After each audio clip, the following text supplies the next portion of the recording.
Good afternoon. This is All India Radio and I am Abhishek Mukhopadhyay with the Midday News.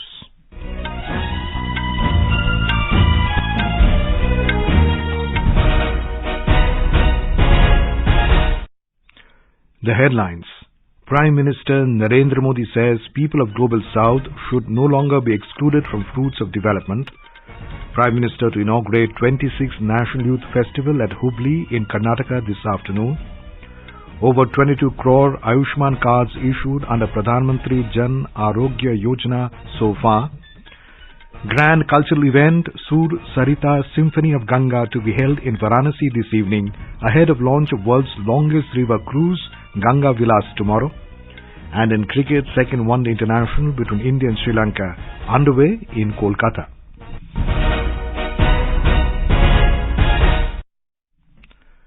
Prime Minister Narendra Modi has said that people of Global South should no longer be excluded from the fruits of development. The Prime Minister was today addressing the inaugural session of two-day Voice of Global South Summit virtually, which has been hosted by India. Mr. Modi expressed confidence that together the Global South can produce new and creative ideas, and these ideas can form the basis of a voice in G20 and other forums. As India begins its G20 presidency this year, it is natural that our aim is to amplify the voice of the Global South. For our G20 presidency, we have picked the theme of One Earth, One Family, One Future. This is in line with our civilizational ethos. We believe the path to realize oneness is through human-centric development. People of Global South should no longer be excluded from the fruits of development. Together, we must attempt to redesign global political and financial governance.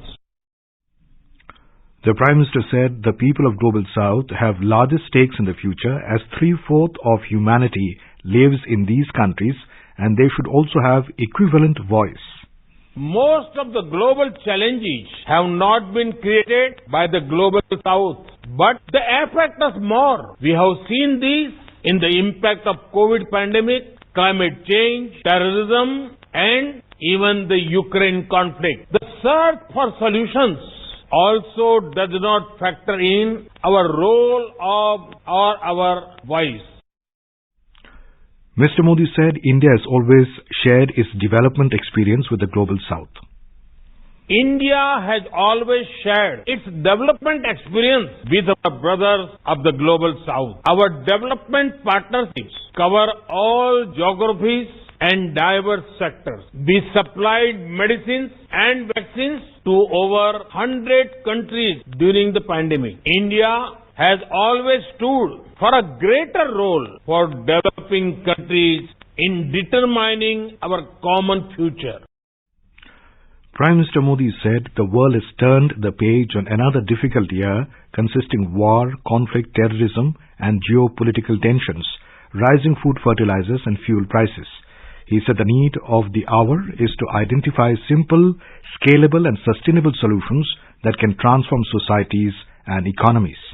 To re-energize the world, we should together call for a global agenda of respond, recognize, respect and reform. Respond to the priorities of the Global South by framing an inclusive and balanced international agenda. Recognize that the principle of common but differentiated responsibilities applies to all global challenges. Respect sovereignty of all nations, rule of law and peaceful resolution of differences and disputes. And reform international institutions, including the United Nations, to make them more relevant.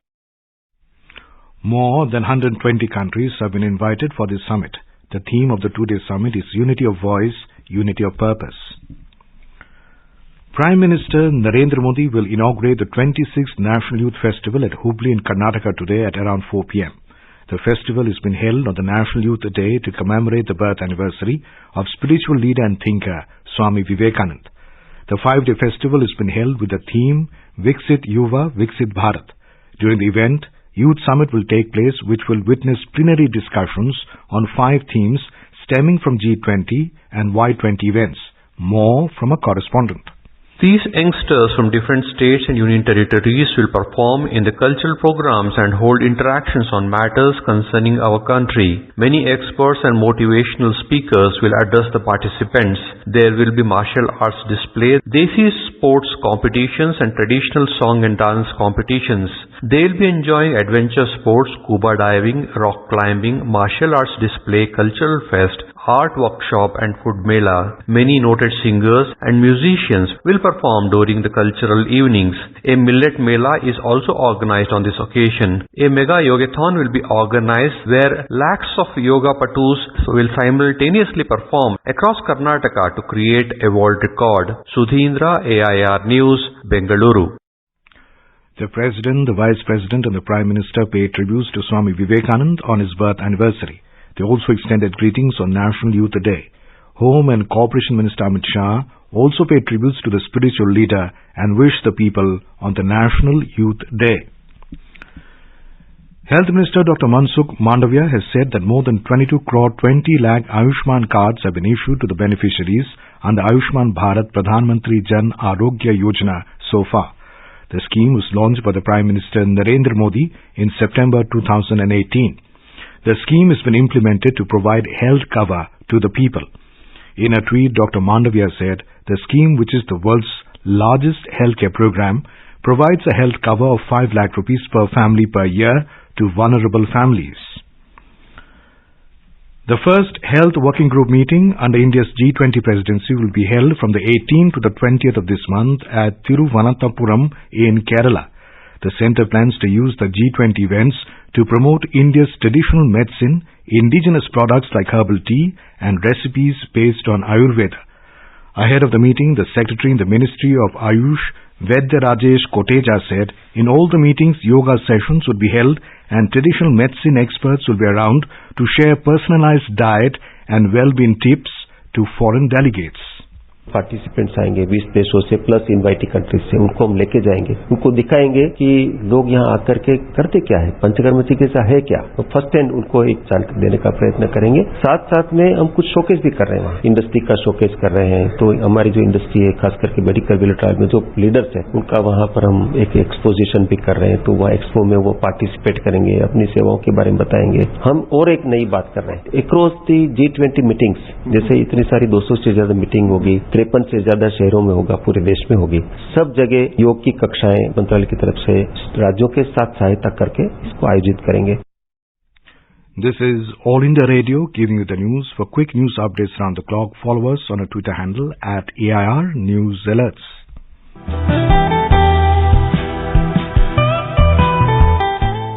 Northeast Diary program broadcast every Thursday at 5:30 p.m. brings very interesting and enchanting stories from the 8 Indian states of Northeast India. In this week's Northeast Diary, on 12th of January, we bring you an interview with Dr. Purnima Devi Burman, wildlife biologist who was awarded the United Nations Environment Programme's Champions of the Earth honor.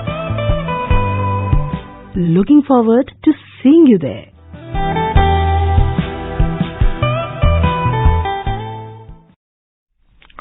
Army Chief General Manoj Pandey has said that the situation along the northern border of the country is under control but unpredictable.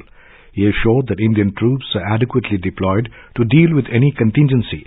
Addressing media in New Delhi today ahead of the Army Day, he said the troops deployed along the line of actual control have been able to maintain a robust posture to defeat any evil design of the adversary in a firm and resolute manner. The Army Chief said India and China have been able to resolve 5 of the 7 issues that were on the table. General Pandey said ceasefire at the line of control in Jammu and Kashmir is holding well, but cross-border support to terrorism still remains. The Information and Broadcasting Ministry has cracked down on fake news peddling YouTube channels. The Press Information Bureau's Fact Check Unit has exposed 6 YouTube channels which were working in a coordinated manner and spreading false information in the country. The channels had nearly 20 lakh subscribers and the videos have been watched over 51 crore times. The world's longest river cruise, MV Ganga Vilas, will be flagged off by Prime Minister Narendra Modi in Varanasi tomorrow. In the coming 50 days, this luxury cruise will not only showcase to the world India's potential for cruise tourism, but will also display country's natural beauty, cultural heritage and spiritual splendor. The Ministry of Culture is organizing a grand curtain raiser cultural program, Sur Sarita Symphony of Ganga, on the eve of the launch of the world's longest river cruise today. We have a report. Renowned singer Shankar Mahadevan will lead a grand concert being organized at Kashi Vishwanath Corridor today evening. During the concert, other dignitaries including tourists travelling in Ganga Vilas cruise will get acquainted with the importance of Mother Ganga and their responsibilities towards her, along with enjoying the Surtaranginis. Ganga Vilas cruise will cross Uttar Pradesh, Bihar, Bangladesh and Assam in a journey of 51 days. Sushil Chandra Tiwari, AIR News, Lucknow. The News Services Division of All India Radio tonight brings an exclusive interview of Sarvanand Sonowal, Union Minister of Ports, Shipping and Waterways, on the salient features of Ganga Vilas River Cruise.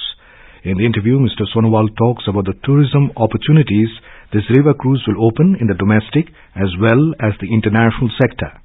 Once this cruise becomes successful, then definitely it is going to open the sector of the growth of tourism industry, right from Uttar Pradesh, Bihar, Jharkhand, West Bengal, then Assam and the Northeast. And also, it will draw the attention of the national and international tourists. Now in this MV Ganga Vilas, we have the tourists from Switzerland. Once these numbers of tourists express their satisfaction, they will definitely inspire people of the world. The full interview can be heard tonight on FM Gold channel from 7:10 p.m. onwards in Surkhiyo Mein and from 9:15 p.m. onwards in the program Spotlight. The two-day Global Investor Summit will come to an end in Indore in Madhya Pradesh this evening. On the second day, delegates of around 65 countries and more than 500 renowned industrialists are participating in the conference. The summit was virtually inaugurated by Prime Minister Narendra Modi yesterday. Environment Minister Bhupendra Yadav has stressed that India and Japan may explore strengthening bilateral cooperation, especially on circular economy and resource efficiency, low carbon technology and green hydrogen. Mr. Yadav today met Environment Minister of Japan Akihiro Nishimura in New Delhi on the occasion of the inauguration of India-Japan Environment Week. During the meeting, he emphasized on the importance of Prime Minister Narendra Modi's mantra of lifestyle for environment to tackle environmental challenges facing the world. The Directorate of Information and Publicity of Delhi government has issued a recovery notice of over 164 crore rupees to Aam Aadmi Party national convener Arvind Kejriwal. The amount is related to alleged political advertisements and it needs to be paid within 10 days. As per the notice, over 99 crore rupees is the amount spent on advertisements till March 2017 and the remaining around 64.31 crore rupees is the penal interest on this amount. In the United States, the Federal Aviation Administration, FAA, said that normal air traffic operations are slowly resuming after flights were halted yesterday. An overnight outage was witnessed to the notice-to-air mission system that provides safety to flight crews, due to which 8,600 flights in and out of the US were delayed. In cricket, the second one-day international between India and Sri Lanka is underway at Eden Gardens in Kolkata. Opting to bat first after winning the toss, the visitors were 46 for 1 in 9 overs when reports last came in. India defeated Sri Lanka by 67 runs in the first one-day international in Guwahati on Tuesday. Now let's take a look at the weather across the country. There will be cloudy sky with light rain or drizzle in the national capital Delhi. Mumbai will have mainly clear sky. Kolkata will have fog and mist. Chennai will also have fog. And now, before we end the bulletin, the headlines once again. Prime Minister Narendra Modi says people of Global South should no longer be excluded from fruits of development. Prime Minister to inaugurate 26th National Youth Festival at Hubli in Karnataka this afternoon. Over 22 crore Ayushman cards issued under Pradhan Mantri Jan Arogya Yojana so far. Grand cultural event Sur Sarita Symphony of Ganga to be held in Varanasi this evening ahead of launch of world's longest river cruise Ganga Vilas tomorrow. And in cricket, second one-day international between India and Sri Lanka underway in Kolkata. And with that we end the Midday News.